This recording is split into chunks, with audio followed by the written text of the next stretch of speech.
going on, everybody? Welcome back. Justin here, back again for another edition of everything that I watched last month. We're gonna crack open the Letterboxd diary and talk about everything, the good, the bad, the ugly, everything in between of all the movies that I watched in May. I do these every month, or at least when there's enough to talk about, I do them.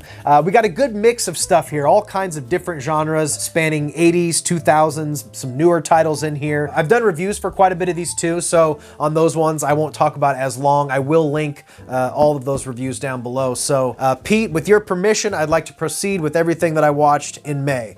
Will that be okay with you?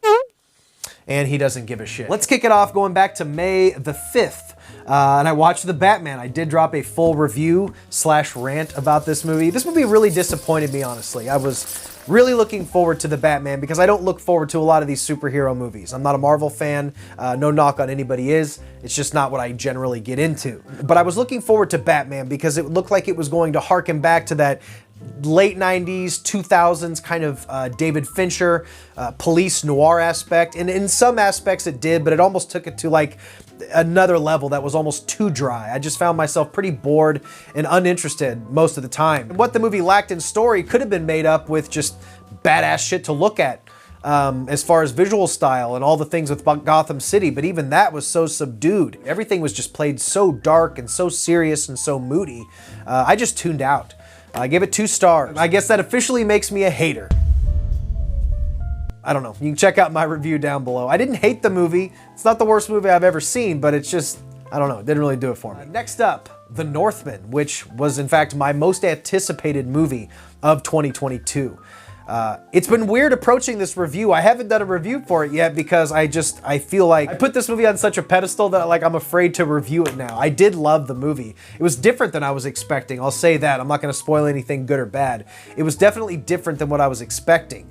Although it is an epic, it's not a constant action style epic. It's very Robert Eggers. So if you've seen The Lighthouse and you've seen The Witch, it is that, you know, experimental, but on a much bigger scale, a lot more violent, a lot more Vikings slashing at people, but it's definitely a must-see in my opinion, for Eggers fans especially, but for even general audiences, it might be a good introduction to the Eggers world. So I definitely recommend The Northman. Review will be coming soon, as well as my review for Scream 5. Next up, The Sadness. Yes, this movie was one of the biggest surprises to me. This movie came out of left field. I heard almost nothing about it before watching it. I gave it 3.5 stars. You can watch this on Shudder right now. And I did drop a full review that I'll link down below too, but I've been at the point for a while now where I've been super burned out when it comes to zombie flicks. It's not that I don't like zombie flicks, it's just, it's been beaten down. The genre has been attempted so many thousands of times that it really is hard to do something new. But this movie manages to do that, not only with extreme amounts of like brutal, trauma level, 90s Peter Jackson level gore, but the take that it takes on the virus genre, the kinetic directing style, good soundtrack. Really impressed with this one. I highly suggest checking it out. You can watch it on Shudder.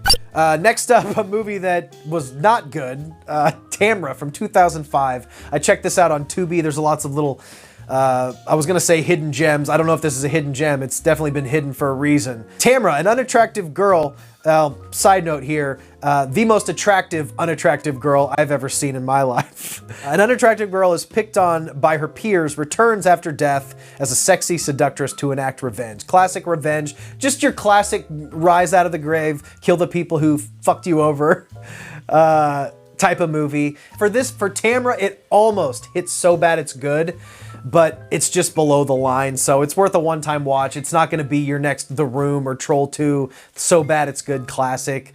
If you're looking for some mindless bullshit from 2005 to watch, put on Tamra. It's free on Tubi. Tubi is a free app. Everything you watch on it's free. You just gotta sit through some commercials, but Tamra sucks. Don't watch it. I gave it 2 stars. Next up, a movie that I did love and I gave a raving review for, which you can check down in the link below. We're All Going to the World's Fair. I gave this 3 stars. This is a first-time director, first-time lead actress, tells the story of this awkward teenage girl who takes this internet challenge called the World's Fair Challenge, which basically in this movie's world is just a video you watch that flashes a bunch of weird shit at you, and it's supposed to change you or alter you forever. You'll never be the same. Like brain scan, man. It's a found footage movie where the remainder of the movie is spent watching to see if she does or does not change. If she does change, is it all in her head? It's a really interesting thriller drama that's definitely worth your time. It's not going to be for everybody. It's a little slow and weird and very intimate. There's only like 2 cast members in the whole movie, but it's definitely worth your time if you're into like internet style thrillers mixed with a little found footage. I think if you like those genres, like Host or Friend Request or Friendship Denied or whatever that other one was, you'll probably like that one. The weeds kicking in, the weeds kicking in. Next up, Lux Eterna. Oh, I skipped one. Whoops. Next up, The Mind's Eye. This one actually was kind of a disappointing one for me because I wanted to like it so much. I gave it 2.5 stars, just smack dab down the middle. If you guys have watched my channel for any length of time, you've probably heard me talk about Joe Bigos ad nauseum. I talk about Bliss and VFW constantly because I think those are some of the most amazing indie horror films that have come out in the last decade or so. Joe Bigos is just an amazing director. He just finished his recent movie. Enough fanboying for the moment now, but this is his first or second movie, The Mind's Eye. It just didn't really come together at the end for me. It's a story about this group of people with telekinetic powers who are trying to fight against people who are trying to utilize it as a weapon or something. I don't know. Had big ideas, a big premise, but not the means, or I don't think Joe Bigos was just quite ready to tackle this type of storyline. It's an ambitious movie, and you could tell he didn't quite have the budget to follow through with his full vision. This movie's from 2015. He's since gone on to put out VFW and Bliss, and I love the direction. Like the direction of his newer stuff with the neon lighting and the super grainy 80s synthy feel. He hasn't really had that style in this, and you could tell he was just kind of making his way as a director. So I'm a huge fan of Joe Bigos. Check out his stuff. Definitely watch Bliss. Definitely watch VFW. If you dig those and you just kind of want to be a completionist and see his whole filmography, check it out. Otherwise, I hate to say it, you could skip this one in my opinion. Next up, Lux Eterna, another sort of pretentious auteur that I'm quite a fan of. This guy's, Gaspar Noé, is far more pretentious than Joe Bigos, but I gave this one 3 stars just on the merit of pure originality, because even Gaspar Noé at his most basic level, or subpar movies, is still better than 90% of the shit that comes out, in my opinion. This is the guy that brought you movies like Climax and I Stand Alone, Enter the Void, Irreversible. This is the first release of 2 that he released this year. The other one being Vortex, which actually, strangely enough, stars Dario Argento. And that's a super serious drama that doesn't have all of his visual flair. As usual, this is an assault on all the senses. He doesn't approach film in a traditional sense as far as narrative. It's mainly a bunch of insane lighting tricks and strobe lights and weird sound that fucks with your equilibrium and shit. He's a weird guy. It's kind of hard to put into words what Gaspar Noé does. I always have such a hard time explaining his work. You just have to kind of see it. But this is for Gaspar Noé superfans only. I would say skip it unless you're familiar with his work and you actually like it. Now, speaking of pretentious auteur writer-directors, that's a nice segue into the next movie, Alex Garland's Men, which I gave 3 stars. I did really enjoy this movie. I think out of the body of work that Alex Garland has actually directed, this is probably my 3rd favorite behind Ex Machina and Annihilation. Those movies are absolutely incredible. The fans and the audience has been extremely divided on this one. Tells the story of this, what's her name here, Harper, who goes to the English countryside to escape from a tragedy that happened with her husband, and it just turns into this absolute nightmare when all of the men around her seem to be not great guys. I don't want to spoil it too much, but there's a lot of social commentary, which is the main critique of people who didn't like it.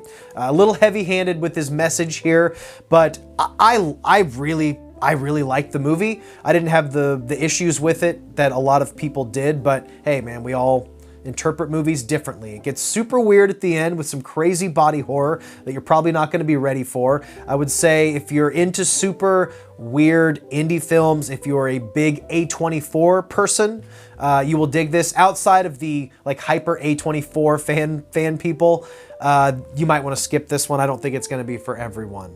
Got to keep it real. Next up, 1987's Slaughterhouse, which I gave 3 stars. This is pure 80s cheese, 80s garbage. Just a fantastic, super entertaining slasher. I know Vinegar Syndrome released this a while back with a really cool slipcover. After seeing it, I wish I would have picked that up, but I wasn't familiar with it. Joe Bob and Darcy introduced me to this one on the most recent episode of The Last Drive-In on Shudder. It's a great little slasher, man. How do they describe it here? The owner of a slaughterhouse facing foreclosure instructs his obese and mentally disabled son to go on a killing spree against the people who want to buy his property. His slaughterhouse is all dilapidated and the bank's foreclosing on it, so he kind of takes revenge on, you know, the people that are like the shitty people that are partying there, making a movie. That's also happening during this foreclosure, so he goes after the sheriff and all the different people that evicted him. It's just utter ridiculousness, super cheesy, but a lot of fun. Always good to find new hidden gems on The Last Drive-In.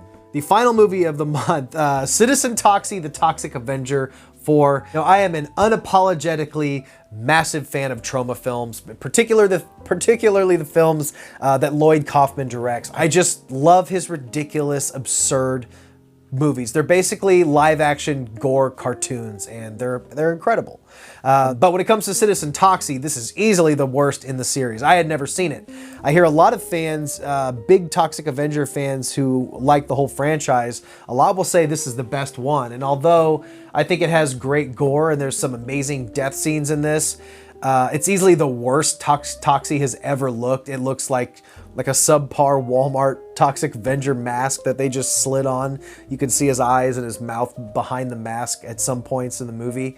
Kind of like with other writer-directors like this, even their worst shit is still going to be entertaining because there's such a singular vision that there's no other movies like a Lloyd Kaufman movie. If people try to replicate it, you just can't replicate what that old man does.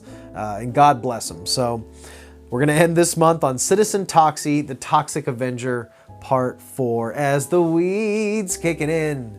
The weeds. Took a couple gummies, guys.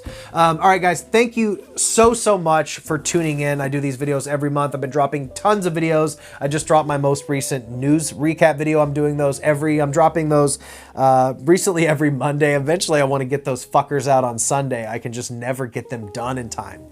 I'm always scrambling to finish editing them at like 10 o'clock so they go up the next day. So anyway, tons of new stuff on the channel. Thanks for stopping by. I appreciate all y'all. Is that it, Pete? I think it is. I digress. Anyway, guys, thank you so much. I think we're done here. Stay weird. Remember to always be yourself, and I will see you in the next one. Goodbye. Bye.